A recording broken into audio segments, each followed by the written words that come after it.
Hey, it's Liberty, and today I've got 6 films that I'm going to be recommending books for. If you enjoyed these films, you will like these books. Now, the Oscars came out, the nominations, I was feeling in the mood. If you enjoyed this, do give it a thumbs up, and I make lots of videos about books, history, personality, etc. So do check those out if you want. I'm going to get straight into it. The first film I'm going to be recommending a book for is Knives Out.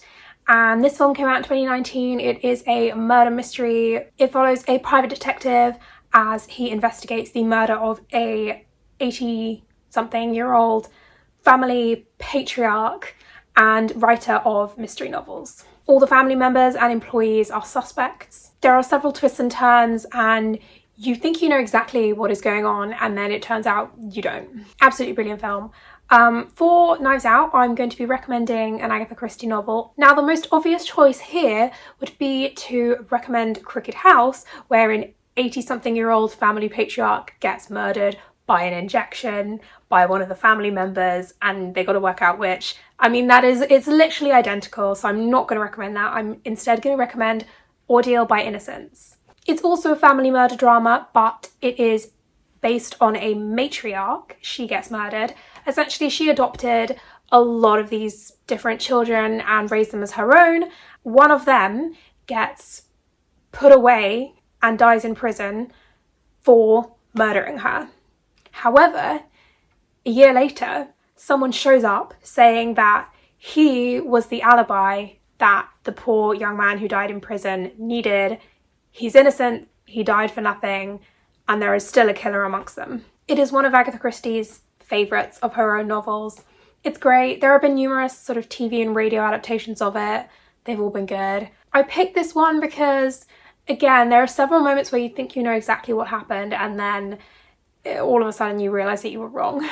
The next film I am book recommending for is Booksmart.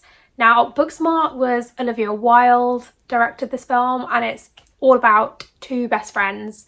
Amy and Molly have been friends their whole life. They have put their social life on the back burner, on hold. It's been non-existent, let's face it, for their whole lives because they have been focusing on getting into a good college, and now they're about to graduate.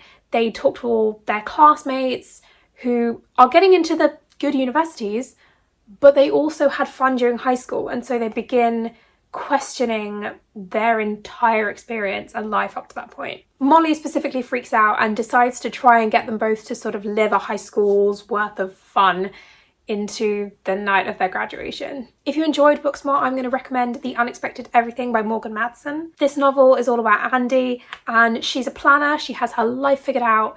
She's going to go to a specific medical school, you know, she's got a specific internship for the summer. She has friends, she doesn't really do relationships. Her father's a politician, so he's never really around. He is a congressman who gets into a political scandal in the summer, and suddenly her internship gets cancelled because of her association with him.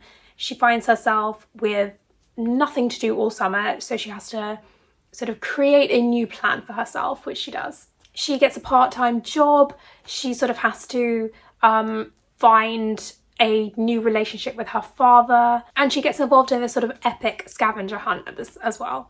And then, of course, there is romance. She meets someone and has to sort of open up and let someone in, which she's terrible at. This is definitely a novel all about letting go of the reins and letting go of control and just enjoying yourself. I feel like this pairing is really good. Next up is Titanic, which is, of course, the epic romance film of Rose and Jack, who meet aboard the Titanic, which sinks. Sorry for the spoiler. It's a tragic love story, and you spend the whole film watching them fall in love and wonder if one or both of them or any of them are going to get out of it alive. For this, I'm recommending another tragic romance, and it is They Both Die at the End by Adam Silvera. This is a YA novel which is set in a sort of alternative near future. There is a service called Deathcast which tells you the midnight of that day. It sends out alerts to everyone who's going to die on that day and tell them, so they have the day to sort of prepare, get things in order, say their final goodbyes, things like that. There is also an app called Last Friend where you can match up with people and spend your last day with them. Matteo and Rufus are the main characters of this novel, and they both get a notification from Deathcast at midnight, and they meet through the Last Friend app. They end up spending the day together, and you basically spend the whole novel wondering whether they are going to beat the odds, whether they are both going to survive by some fluke or whatever, through the power of love and the power of fiction. But yeah, it's amazing, and I'm not going to spoil anything with regards to the plot, but it was incredible and I really enjoyed it, and the two of them are just, oh, so sweet.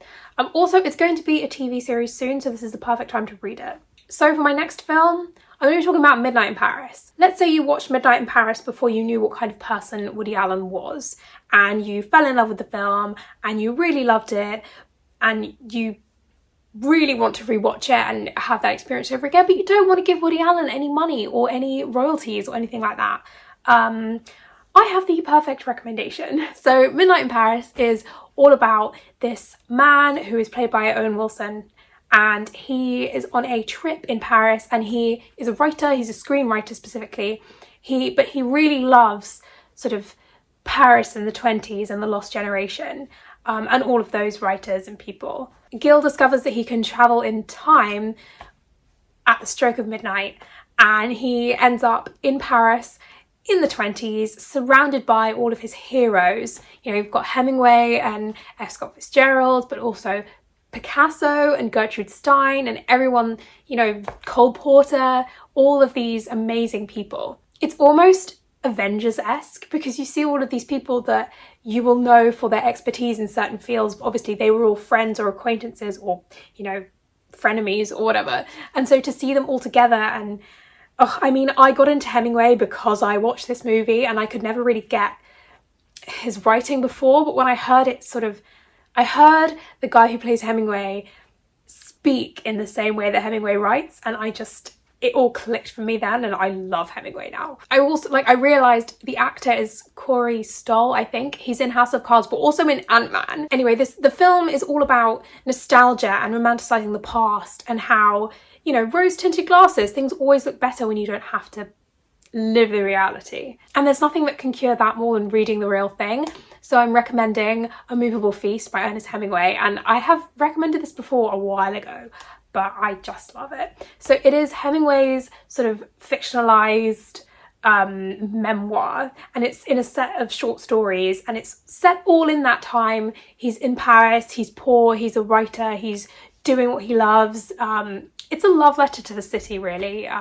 He really, you know, all the cafes and bookshops and restaurants that they all visit, and his friendships too. The friendship between Hemingway and F. Scott Fitzgerald is just, it's tasty to read. Hemingway is of course really witty and funny, but he writes with such heart, and he's a very sincere person. Like, he doesn't know how to be fake or anything like that. What you see is what you get with him. And he writes very personally, and this was written in the last years of his life, so it was him looking back. It was him being nostalgic, but it was his life, the realities of his life that he lived. It just makes me want to hop on a train and go to Paris. But, you know, money and panini and all of that stuff. So next I'm going to be recommending a book for La La Land, which was the sort of massively epic romance musical with Emma Stone and Ryan Gosling. It truly took the world by storm a few years ago. It's all about an aspiring actress and an aspiring jazz pianist, and they sort of meet while trying to follow their dreams, and then it's their love story but also their individual stories about pursuing their passion and where that clashes. And oh, I mean, it's just lovely. Everybody loves it. So for that, I'm going to recommend a book which also took its audiences and the world by storm, and that is Great Expectations by Charles Dickens. When it was published, there was universal acclaim for it amongst critics and the general population. This book is all about Pip, who gets the opportunity to leave his friends, family and his poor upbringing behind and move to London and become a gentleman and be surrounded by a different class socioeconomically and money, and he falls in love and tries to be with the woman that he loves, and he has to decide whether his dreams of aspiring to a certain life are truly worth it. It's a coming of age novel all about finding your place in the world. Honestly, this truly is one of the best books. It's constantly ranked within the top 5 best novels of all time for a reason. Dickens is a master scene setter. The plot is dramatic, the characters are great, and also there's a lot of social commentary in this novel. What does it mean to be a gentleman, and what does money do to people? What role does it have? What does it turn us into? It is so much more than what you think, and with every time you reread it you take away something new, and that is really rare. So finally, I have a recommendation for Twilight, the very much epic vampire romance series of novels that also took the world by storm back in the noughties. I'm going specifically for the vampire aspect of things. Now, don't get me wrong, it's no Dracula, but then again, Dracula is the pinnacle of vampire fiction. I don't think it gets that much better than that. But I'm going to recommend the House of Night series by PC and Kristen Cast.